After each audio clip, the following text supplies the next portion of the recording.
I once heard a very beautiful quote. It said that memories establish the past, senses perceive the present, and imagination shapes the future. Very beautiful. Memories establish the past, senses perceive the present, and imagination shapes the future. Sadly, many people cannot get past their memories, or they're really just stuck there in their memories, stuck in the past, and so they never move forward. They kind of grow in resentment or anger about maybe all that could have been but never was. Many people also are worried about the future. Instead of allowing the imagination to take over, they allow anxiety to shape the future. So it's filled with worry, not with hope. It's why we have to really give thanks to God for the gift of our senses, because our senses help us to perceive the present, to live in the moment, and to realize that even though the senses may bring us to the past or help us think about the future, they ground us in the here and now. And so the Lord wants to make sure that we utilize our senses and we have a fullness of our senses in knowing Him, in finding Him, in growing in our love for Him. Our first reading today from Isaiah sounds like it should be proclaimed during Advent. We're a couple months away from Advent, though, because it talks about restoration, talks about a healing, talks about how the whole world will come back to what God intended it to be in the gift of paradise. And so that's the great hope that we have. But it utilizes the senses, such as the blind will see, the lame will walk, the deaf will hear, the mute will speak. So all things that are very much bring us into the gift of the present moment. That's why in the gospel reading, when Jesus encounters the man who was deaf and mute, he was able to give him that gift of healing. He longs to restore him. It's beautiful in this reading to see the intercession that takes place. You see, the people bring this man to Jesus. Because think about it for a moment. He couldn't speak, he couldn't hear. His world was very lonely. His world was very quiet. What would he have known about Jesus? How else would he have been brought to the Lord unless somebody interceded, gave intercession for him, brought him there? So they do that. Jesus takes the man off to a quiet place.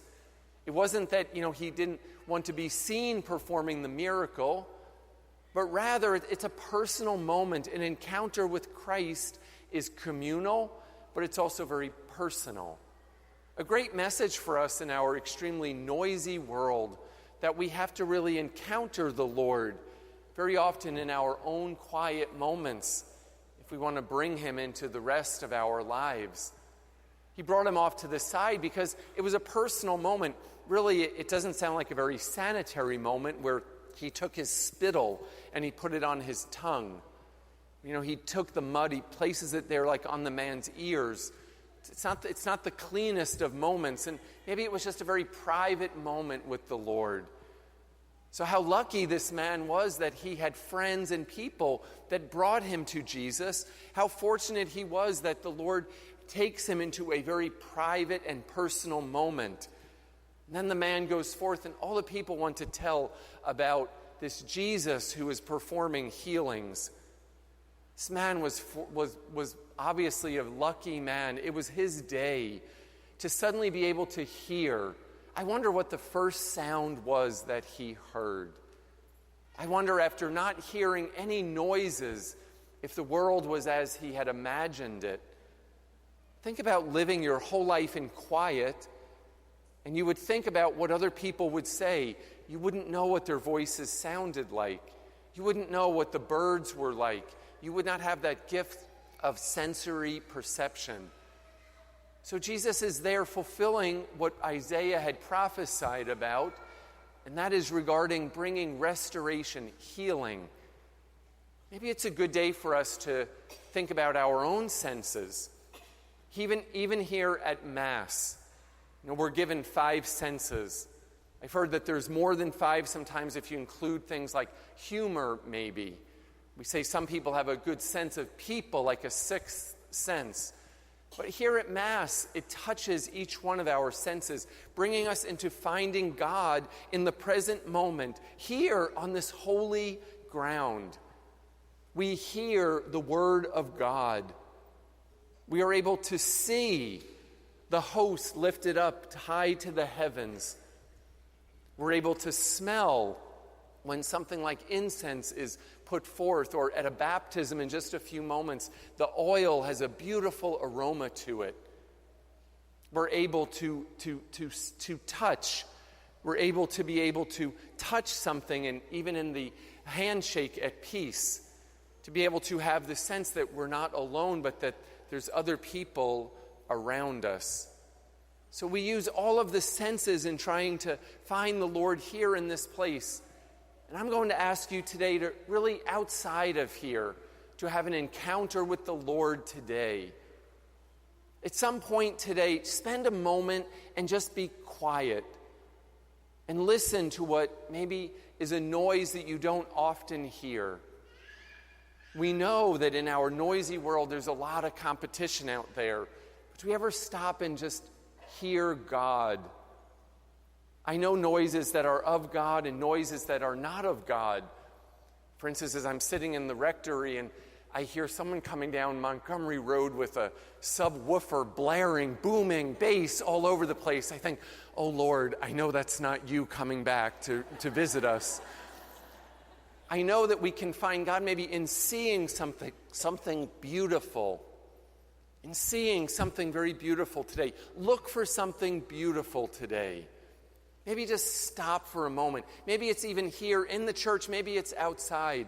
But to take a look at like a stained glass window and to say, wow, how does that touch my heart? How in this present moment am I able to see something? And God, what is God telling me in this moment? Are we able to smell? Are we able to smell maybe something like a flower today? Or to be able to smell the beauty of maybe the evening sunset. You know, there's kind of sometimes like an aroma as well with the humidity and just kind of a freshness about it. I'm dreaming, actually. I'm imagining here for a moment that, especially in the middle of summer, we're able to taste. You know, food is certainly a means to an end. We have to be able to feed ourselves. But do we take a moment and just taste something special today? To taste something unique. Give thanks to God for that gift of taste. Maybe it's even in the Eucharist. And if you go to visit another church, they may use a different kind of host.